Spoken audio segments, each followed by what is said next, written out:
नमस्कार, आप देख रहे हैं न्यूज वन इंडिया। मैं हूं आपके साथ कीर्ति बिंदल और बुलेटिन का आगाज बड़ी खबर के साथ करेंगे। दिल्ली से सुप्रीम कोर्ट से माफिया अतीक अहमद को बड़ा झटका। सुप्रीम कोर्ट ने अतीक को हाई कोर्ट जाने को कहा। अतीक ने सुप्रीम कोर्ट में याचिका दाखिल की थी, लेकिन सुप्रीम कोर्ट ने यूपी ना भेजे जाने की मांग की थी। आपको बताएं कि जेल ट्रांसफर मामले में अतीक को बड़ा झटका लगा है। अतीक ने अपनी सुरक्षा को लेकर के मांग की थी, लेकिन सुप्रीम कोर्ट ने कहा है कि इस पूरी याचिका को हाईकोर्ट में लेकर के जाया जाए। तो बड़ी खबर आपको बता रहे हैं, अतीक अहमद ने याचिका लगाई थी कि उसे यूपी न जाना पड़े, लेकिन तब तक अतीक अहमद उत्तर प्रदेश आ चुका था और इसलिए सुप्रीम कोर्ट ने कहा कि अब कोई इसका मतलब नहीं रह जाता, लेकिन इस केस को हाईकोर्ट लेकर के जाया जा सकता है। तो बड़ी खबर आपको बता रहे हैं, सुप्रीम कोर्ट ने अतीक को हाईकोर्ट जाने को कहा है। बहरहाल अब अतीक अहमद हाईकोर्ट इस मसले को लेकर के जाता है या नहीं, और सुप्रीम कोर्ट से यूपी ना भेजे जाने की मांग की गई थी। जेल ट्रांसफर मामले में अतीक को बड़ा झटका।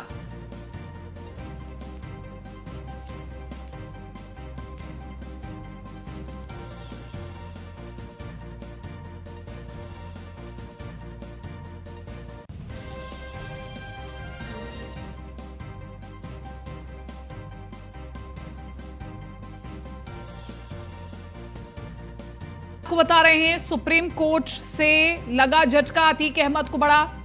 आपको बताएं कि अतीक अहमद ने सुप्रीम कोर्ट में याचिका लगाई थी कि उसे यूपी नहीं आना है, और जब वो यूपी आ चुका था तो सुप्रीम कोर्ट ने कहा कि इस याचिका पर सुनवाई करने का कोई मतलब नहीं रह जाता और इसलिए हाई कोर्ट का रुख किया जा सकता है।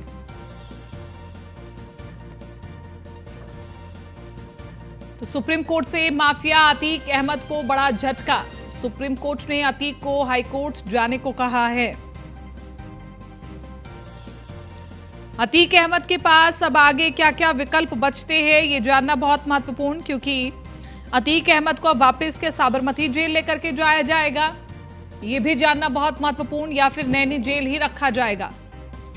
लेकिन माफिया अतीक अहमद नैनी जेल में नहीं रहना चाहता है। उसे उत्तर प्रदेश की पुलिस से डर लगता है। तो बड़ी खबर आपको बता रहे हैं, सुप्रीम कोर्ट ने अतीक को हाईकोर्ट जाने को कहा है। और आपको बताएं कि अतीक ने सुप्रीम कोर्ट में याचिका दाखिल की थी। तो आज अतीक अहमद के लिए मुश्किलों भरा दिन रहा। आज अतीक अहमद का दिन नहीं था, इसलिए पहले उम्र कैद की सजा हुई और अब सुप्रीम कोर्ट से झटका। एसके वाजपेयी बने हुए ज्यादा जानकारी के साथ संवाददाता फोन लाइन पर। एसके वाजपेयी, जब अतीक अहमद ने याचिका लगाई थी सुप्रीम कोर्ट में कि उसे उत्तर प्रदेश ना आना पड़े, तो फिर उसे नैनी जेल लाया गया, साबरमती जेल से नैनी जेल लाया गया। ऐसे में सुप्रीम कोर्ट ने कहा कि अब तो अतीक अहमद आ चुका है उत्तर प्रदेश, तो अब इस याचिका पर सुनवाई का कोई मतलब नहीं रह जाता, फिर भी हाईकोर्ट का रुख किया जा सकता है। बिल्कुल निश्चित तौर पर, क्योंकि अगर हम देखें तो जिस तरीके से लगातार उत्तर प्रदेश सरकार की तरफ से पैरवी की जा रही है, खासतौर पर जो अब विभिन्न अपराधियों से जुड़े हुए अभियोजन है, वहां पर उत्तर प्रदेश सरकार काफी तत्परता के साथ लगातार पैरवी कर रही है। कोशिश कर रही है कि जो भी अपराधी जिनके केस लंबे समय से पेंडिंग है, जिन पर राजनीतिक रसूख के चलते कभी कार्रवाई नहीं हो पाई, उन पर बेहतर ढंग से कार्रवाई की जाए। हालांकि उत्तर प्रदेश सरकार ने अतीक अहमद के मामले में भी काफी पैरवी की थी, जिसके बाद एमपी एमएलए कोर्ट ने नोटिस जारी किया था साबरमती जेल अधीक्षक को, जिसमें ये कहा गया था कि इस मामले की सुनवाई होनी है, इसमें उसको उपस्थित होना पड़ेगा। हालांकि इस पूरे मामले पर उत्तर प्रदेश जेल विभाग, साथ ही साथ उत्तर प्रदेश पुलिस की तरफ से काफी सिक्योरिटी के साथ उसको यहाँ लाया गया था। लेकिन इसके पहले ही अतीक अहमद की तरफ से सुप्रीम कोर्ट में याचिका दाखिल की गई थी, जिसमें यह कहा गया था कि उसकी जान को खतरा है, इसलिए उसको उत्तर प्रदेश की जेल में ट्रांसफर नहीं किया जाना चाहिए। और ऐसी स्थिति में इस पूरे मामले को लेकर क्योंकि कोर्ट सुनवाई कर रही थी, लेकिन इसी बीच वो उत्तर प्रदेश पहुंच चुका था, क्योंकि केस की सुनवाई होनी थी। ऐसे में सुप्रीम कोर्ट ने कहीं ना कहीं उसको झटका जरूर दे दिया है, जब इस तरीके से टिप्पणी सुप्रीम कोर्ट की तरफ से आई हो कि अगर इस पूरे मामले को लेकर वो चाहें तो हाई कोर्ट में अपना पक्ष रख सकते हैं, तो वो खुद उत्तर प्रदेश पहुंच चुके हैं। तो ऐसी स्थिति में कहीं न कहीं इस याचिका को सुनने का कोई बहुत ज्यादा औचित्य नहीं बनता है। तो निश्चित तौर पर ये कहीं न कहीं एक झटका जरूर है अतीक अहमद के लिए, जब लगातार उसके पुराने मामले खोले जा रहे हैं, क्योंकि 102 से ज्यादा मामले अतीक अहमद पर दर्ज हैं, जिसमें से पहला मामला है जिस पर अतीक अहमद को सजा हुई है। हालांकि अभी तक उसके राजनीतिक रसूख के चलते कोई भी कार्रवाई उस पर नहीं होती थी। पुलिस कहीं न कहीं इस पूरे अभियोजन की कार्रवाई में बचाव की मुद्रा में दिखती थी, लेकिन अब लगातार चाहे मुख्तार अंसारी हो या अतीक अहमद हो, उनके केसेस खोले जा रहे हैं। ऐसी स्थिति में जब उस पर सुनवाई चल रही हो, विभिन्न केसेस लगातार ट्रायल पर हो, ऐसे में सुप्रीम कोर्ट की तरफ से इस तरीके की टिप्पणी निश्चित ही अतीक अहमद के लिए काफी बड़ा झटका है, जो कि अब आने वाले समय में कहीं न कहीं उससे जुड़े हुए केसों की सुनवाई को और तेजी लाएगा। जी ठीक है, इसके वाजपेयी बहुत बहुत शुक्रिया तमाम इस जानकारी के लिए। भारतीय पुलिस सेवा के अधिकारी और महाराष्ट्र पुलिस के special IG Krishna Prakash gateway of India से एलिफेंटा गुफाओं तक तैरकर जाने वाली दुनिया के पहले व्यक्ति बन गए हैं। आयरन मैन टाइटल के नाम से मशहूर आईपीएस अफसर कृष्ण प्रकाश प्रसाद ने इस वर्ल्ड रिकॉर्ड के बारे में जानकारी खुद अपने ट्विटर हैंडल पर दी है। स्विमिंग, डूबने की रोकथाम जागरूकता कैंपेन के हिस्से के तौर पर कृष्ण प्रकाश ने गेटवे ऑफ इंडिया से एलिफेंटा गुफाओं तक तैरते हुए वो आए और ऐसा करने वाले वे दुनिया के पहले शख्स बन गए हैं। उन्होंने केवल 5 घंटे 26 मिनट में 16 किलोमीटर की यात्रा पूरी की है। उन्होंने ऐसा करके इतिहास बना लिया है।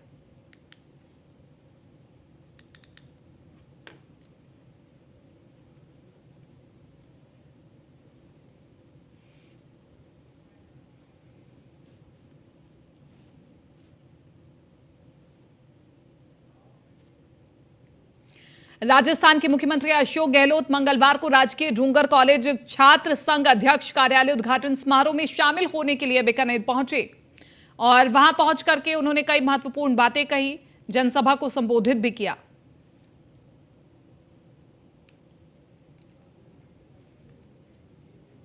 ये बच्चों को नौकरियां करीब 1.25 लाख 1.5 लाख दे दी हम लोगों ने। 1 लाख 1.25 लाख के अभी इंटरव्यू चल रहे हैं, एग्जाम चल रहे हैं, सब काम हो रहा है और 1 लाख की मैंने घोषणा और कर दी बजट के अंदर। इस प्रकार से सरकारी स्तर पर नौकरी मिले, इन्वेस्टमेंट बाहर से आए तो संभावना बढ़ जाती है कि आपको प्राइवेट सेक्टर में भी नौकरी मिलने की संभावना बढ़ जाती है। इस प्रकार से जो फैसले सरकार कर रही है उसका लाभ आप देख रहे हैं आने वाले वक्त में सबको मिलेगा। इंग्लिश स्कूल का एक मामूली ये फैसला नहीं है। मैं खुद बचपन में इंग्लिश के खिलाफ था, क्या काम आएगी। आज 40 साल के बाद में मुझे महसूस हुआ कि इंटरनेशनल लैंग्वेज इंग्लिश है। पहले मोबाइल फोन कंप्यूटर नहीं थे, ये तो राजीव गांधी का सपना था। देश में कंप्यूटर भी आ गए, मोबाइल फोन, इंटरनेट की सेवाएं आ गई। उस वक्त लोगों ने समझे कि राजीव गांधी कहना क्या चाहते हैं। जिस प्रकार से उन्होंने सपना देखा उस वक्त 21वीं सेंचुरी में हम लोग भी विकसित राष्ट्र की तरफ आगे बढ़े। खबर बिहार के पटना से है, जहां भारत के सबसे बड़े ज्वेलरी रिटेलर ब्रांड तनिष्क ने होटल मौर्य में एक विशेष कार्यक्रम प्रस्तुत किया। तनिष्क की इस विशेष पहल को the real bride of Bihar का नाम दिया गया। वहीं इस पर ब्रांड तनिष्क का कहना है कि ये पहल इसलिए की गई क्योंकि तनिष्क अपने उपभोक्ताओं के साथ अपने जुड़ाव को और भी ज्यादा खास बनाना चाहते हैं। वहीं इस मौके पर बिहार की तमाम जगहों से मॉडल्स इकट्ठा होकर इस कार्यक्रम में अपना सहयोग दिया।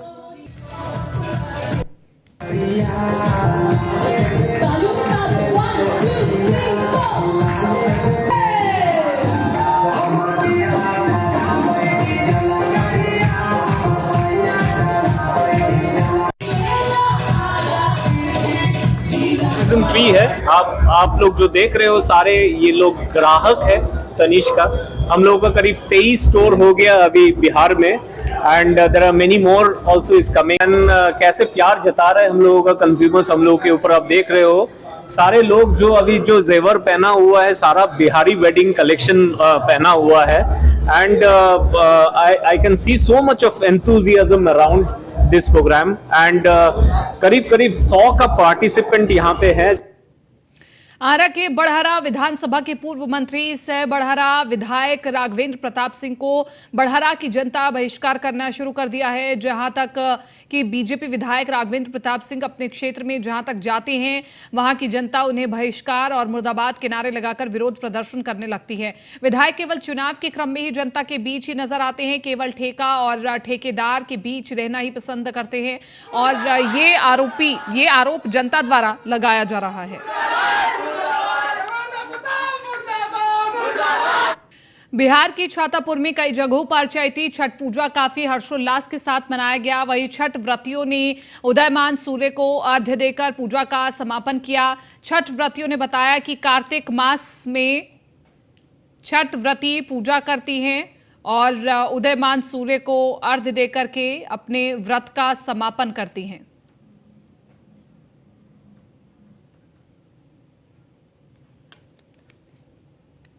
के अनुसार हमारे समाज में साल में 2 बार छठ मनाया जाता है, एक कार्तिक मास में और एक चैत मास में मनाया जाता है और बस वही विधि विधान वही सब कुछ सारा चीज वही सिस्टम से होता है, सारा विधि विधान वही होता है और जो भी इसको मनाते हैं वो उसको पूर्ण आस्था है, उसमें जो भी छठी मैया से मांगा जाता है उसे पूर्ण।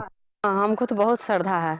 हम जो है भगवान से प्रार्थना किए थे कि भगवान सब मन्नत पूरा हुआ मेरा, तो हम यहाँ गए थे कि इस मास में भी छठ करेंगे। चैत में चैती छठ इसको कहा जाता है। चैत में छठ मनाया जाता है। जिसका श्रद्धा पूरा होता है, मन्नत मांगने पर पूरा होता है उसको। मेरा मन्नत पूरा हुआ तो हम चैती छठ कर रहे हैं। खबर बिहार के नालंदा से है, जहां कई छठ घाटों पर आज आस्था के महापर्व चैती छठ के मौके पर श्रद्धालुओं का भारी सैलाब देखने को मिला। घाटों पर पहुंचकर छठ व्रतियों ने भगवान सूर्य को अर्घ्य दिया और अपने परिवार के सदस्यों की सुखमय जीवन की कामना की। वहीं बड़गांव में छठ व्रतियों ने कश्ती लेटकर तालाब से मंदिर पहुंचकर पूजा अर्चना की और वहीं जिला प्रशासन द्वारा सभी छठ घाट पर सुरक्षा के व्यापक इंतजाम किए गए।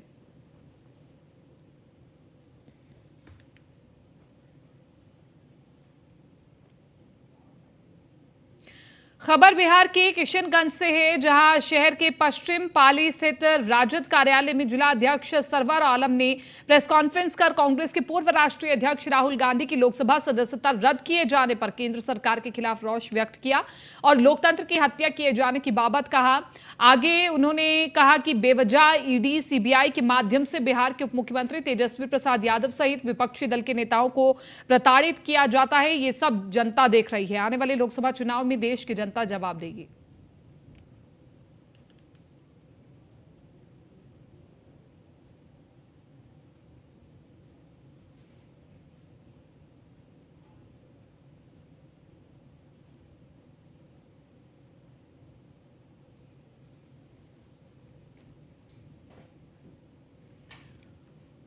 तो आपको बताएं कि विपक्ष में सभी एकजुट होकर के मौजूदा सरकार को घेर रहे हैं। राहुल गांधी की सदस्यता रद्द किए जाने को लेकर के भी राजद की ओर से बयान दिया गया। राजद ने बीजेपी के खिलाफ मोर्चा खोला है और कहा है कि सरकारी एजेंसियों का दुरुपयोग कर रही है मौजूदा सरकार। विपक्षी नेताओं के आवाज को दबाने का काम कर रही है मौजूदा सरकार और राजद ने बीजेपी के खिलाफ मोर्चा खोल दिया है।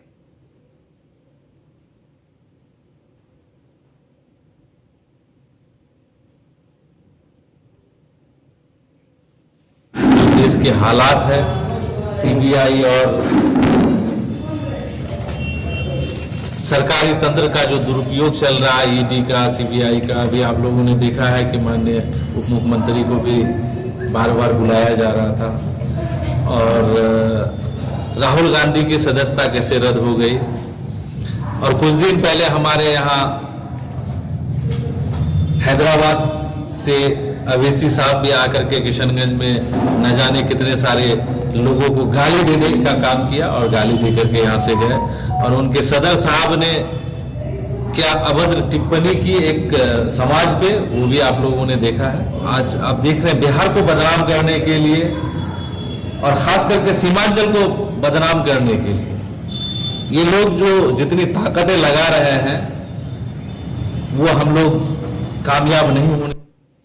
मुख्यमंत्री अशोक गहलोत राजकीय डूंगर कॉलेज छात्र संघ अध्यक्ष कार्यालय उद्घाटन समारोह में शामिल होने के लिए बीकानेर पहुंचे, जहां मुख्यमंत्री अशोक गहलोत ने कहा कि राज्य सरकार युवाओं के उत्थान और उनकी प्रगति के लिए प्रतिबद्धता से कार्य कर रही है। युवाओं और विद्यार्थियों को समर्पित बजट पेश कर भविष्य की संकल्पना को साकार किया जा रहा है। शिक्षा के क्षेत्र में लिए गए महत्वपूर्ण निर्णयों और नवाचारों से ही आज राजस्थान अग्रणी राज्य बना है और इसी का परिणाम है कि भारतीय सिविल सेवा में चयनित होने में राज्य के युवा आगे हैं। उन्होंने कहा कि शिक्षा ही सशक्त माध्यम है जिससे युवा अपने भविष्य के लिए सही रास्ता चुन सकते हैं। युवा वर्ग शिक्षा प्राप्ति के साथ देश की हर घटना की जानकारी भी रखे।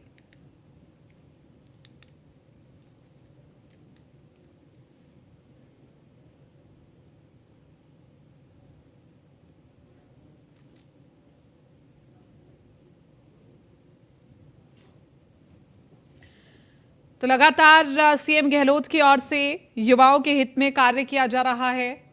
राज्य सरकार युवाओं के उत्थान और उनकी प्रगति के लिए प्रतिबद्ध है।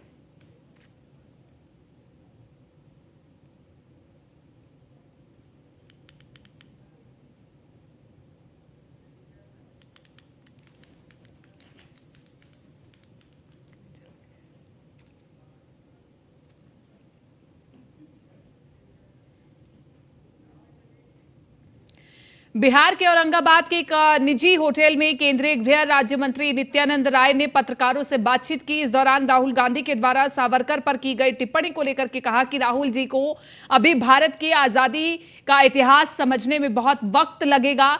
उन्होंने जो सावरकर टिप्पणी की है उसके लिए देश की जनता उनको और उनकी पार्टी को कभी माफ नहीं करेगी, इसलिए बेहतर होगा कि राहुल गांधी जी अपने देशवासियों से अपने इस बिंदु पर माफी मांगे।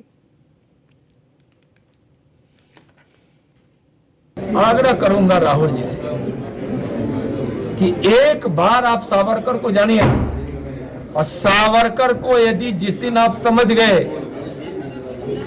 उस दिन भारत की मिट्टी को समझ जाइएगा, भारत के स्वतंत्रता आंदोलन को समझिएगा।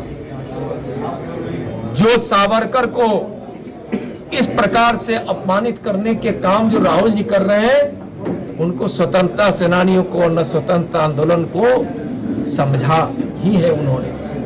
वे भारत माता की पैरों में जकड़ी हुई गुलामी की जंजीर को तोड़ने में वीर सावरकर का कितना बड़ा योगदान है।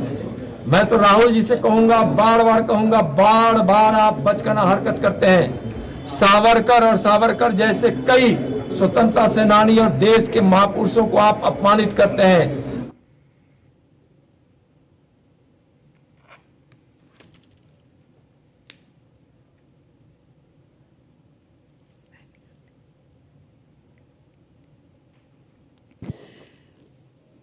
तो आपको बताएं कि बीजेपी की ओर से घेरा जा रहा है राहुल गांधी को, और आपको बताएं कि राहुल गांधी ने कहा था कि मैं गांधी हूं, सावरकर नहीं हूं जो माफी मांगू। और इस बयान को लेकर के राहुल गांधी घेरते हुए नजर आ रहे हैं, खासतौर पर बीजेपी के निशाने पर हैं।